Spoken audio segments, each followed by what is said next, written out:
नमस्कार and welcome you all to world affairs. मैं हूं प्रशांत धवन। नाउ ये जो फुटेज अपने सामने आप देख पा रहे हो, ये सैन फ्रांसिस्को की है। सैन फ्रांसिस्को में जो इंडियन काउंसलेट है वहां पर 2 जुलाई को आग लगाने की कोशिश करी गई, मगर ये खालिस्तानी सेपरेटिस्ट असफल रहे। बट ये अपने आप में कितनी ज़रा चिंताजनक बात है कि यूनाइटेड स्टेट्स ऑफ अमेरिका में कुछ ही महीनों के अंतराल में 2 बार इंडियन काउंसलेट्स पर अटैक करने की कोशिश की जाती है। इससे पहली बात तो हम यहाँ पर यह कह सकते हैं कि कनाडा, यूके और यूएसए इंडियन काउंसलेट्स को उतनी सिक्योरिटी प्रोवाइड नहीं कर रहे जितनी एक काउंसलेट को प्रोवाइड करनी चाहिए। अभी के लिए यूएसए ने बस निंदा करी है, कड़े शब्दों में निंदा करी है और ये कहा है कि जो अटेम्प्टेड आर्सन था, आर्सन होता है कि किसी चीज को जला देना, जो अटेम्प्टेड आर्सन था against Indian consulate in San Francisco, ये गलत है और यूएस गवर्नमेंट इसको कंडेम करती है। नाउ एक बार मैं आपको दिखाना चाहता हूँ सैन फ्रांसिस्को कहाँ पर है, उससे आप थोड़ा सा और समझ पाएंगे कि यहाँ पर हुआ क्या है। नाउ यहाँ पर आप देख पाएंगे यह है एशिया का मैप और यह है हमारा प्यारा भारत। और हमारे प्यारे भारत में बहुत सारी एम्बेसीज हैं, काउंसलेट्स हैं, मगर क्या आपको याद आ रहा है कि कभी यूएस, यूके या फिर किसी कंट्री की एम्बेसी में कुछ वायलेंस हुआ हो, कुछ आग लगाने की कोशिश करी गई हो? आपको याद नहीं आएगा।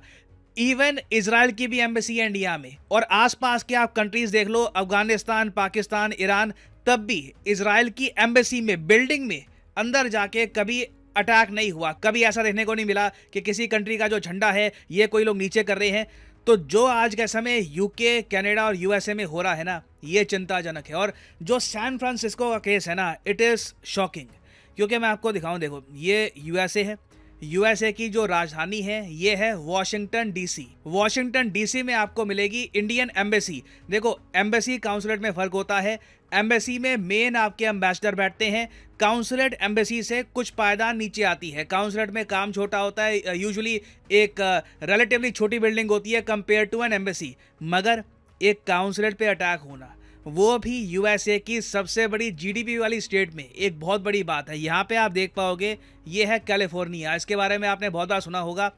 इस अकेली स्टेट की जो जीडीपी है ना, ये इंडिया की टोटल जीडीपी के आसपास है। जी हाँ, इसी स्टेट की जीडीपी 3.5 से लेकर 3.7 ट्रिलियन डॉलर्स के आसपास आपको मिलेगी।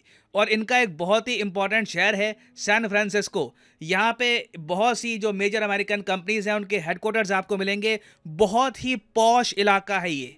यहाँ पे एक काउंसलेट में कई लोग चले जाते हैं, आग लगाने की कोशिश करते हैं, असफल रहते हैं। बट स्टिल आप इमेजिन कर सकते हैं अगर आग फैल जाती तो कितना लॉस हो सकता था। ये सब हो रहा है यूएसए में और ये लगातार हुआ है। आपको याद होगा 4 महीने पहले भी इस टाइप का अटैक हुआ था। अब फिर ऐसा अटैक करने की कोशिश की जा रही है, तब भी काउंसलेट की सिक्योरिटी यूएसए ने जरा बढ़ाई नहीं है। और ऐसा भी नहीं है कि एजेंसीज को पता नहीं है कि खालिस्तानी जो ये सेपरेटिस्ट ग्रुप है यूएसए में, यूके में, कनाडा में, ये इंडियन काउंसलेट को टारगेट नहीं करेंगे। रिसेंटली आपको पता होगा बहुत सारे खालिस्तानी लीडर, चाहे पाकिस्तान में हो चाहे कनाडा में हो, ये मारे गए हैं। मोस्ट रिसेंटली हरदीप सिंह निज्जार के बारे में आपने सुना होगा, ये कनाडा में मारा गया था।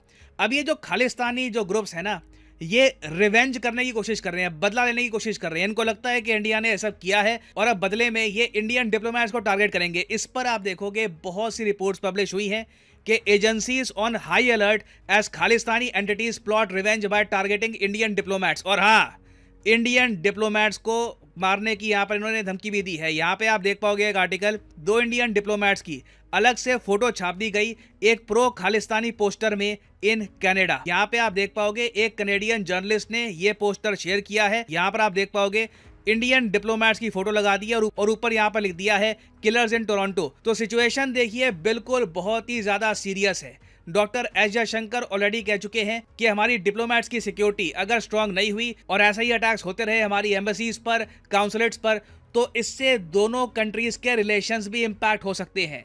और सिंस इंडिया ने इतने कैटेगोरिकली ये बात रेस करी, कनाडा की सरकार फाइनली लगता है थोड़ा बहुत जागी है। कंप्लीटली तो नहीं मैं कहूँगा, लग रहा है कि थोड़ा बहुत जागी है। क्योंकि अभी देखो होने क्या वाला है, जुलाई 8 को यूएस और कनाडा में बताया जा रहा है कि खालिस्तानी जो ग्रुप्स है ये प्रोटेस्ट करेंगे और इनका प्रोटेस्ट इंडियन एम्बेसी के आसपास रहेगा। और सिंस इंडियन डिप्लोमेट्स को लेकर ऑलरेडी पोस्टर आ चुका है, उनको धमकी मिल चुकी है, तो कनाडा की जो विदेश मंत्री है उन्होंने ट्वीट करके ये कहा कि कुछ प्रमोशनल मटेरियल सर्कुलेट हुआ है कि कुछ प्रोटेस्ट होगा जुलाई 8 को। अभी भी मैं देखता हूँ इनकी भाषा में ना सिंसियरिटी की कमी है।